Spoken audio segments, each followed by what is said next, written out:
Bonjour et bienvenue dans cette capsule sur les états et changements d'état physique. Commençons avec le cas de l'eau. Ici, dans le cas d'une cascade ou encore de la mer, l'eau est liquide. Là, dans les glaciers ou encore la neige, l'eau est solide.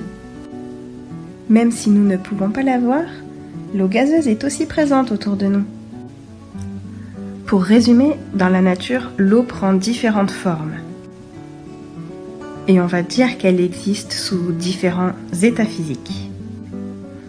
On compte 3 états physiques différents. L'état solide, comme dans la neige ou les glaciers. L'état liquide, comme la mer, les océans, les lacs, les rivières. Et encore, l'état gazeux. L'eau peut passer d'un état physique à un autre, sous l'influence de la température. On parle alors de changement d'état. Ce schéma résume l'ensemble des noms des changements d'état à connaître en fin de cycle 3 ou au début du cycle 4. Prenons l'exemple de la glace. Quand on la chauffe, elle fond. Elle passe donc à l'état liquide. Ce changement d'état s'appelle la fusion. Si on continue de chauffer cette eau liquide, elle passe à l'état gazeux, sous forme de vapeur d'eau. Et ce changement d'état s'appelle la vaporisation.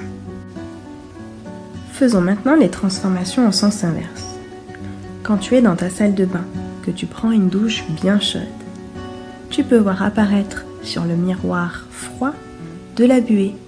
C'est en fait de la vapeur d'eau, donc de l'état gazeux, qui s'est liquéfiée en buée, autrement dit de l'eau à l'état liquide. On dit que ce changement d'état est la liquéfaction. Dernier changement d'état à connaître, c'est la solidification. C'est le cas quand on met de l'eau liquide dans le bac à glaçons pour former des glaçons. L'eau passe de l'état liquide à l'état solide. Merci à tous d'avoir suivi cette capsule et à plus en classe!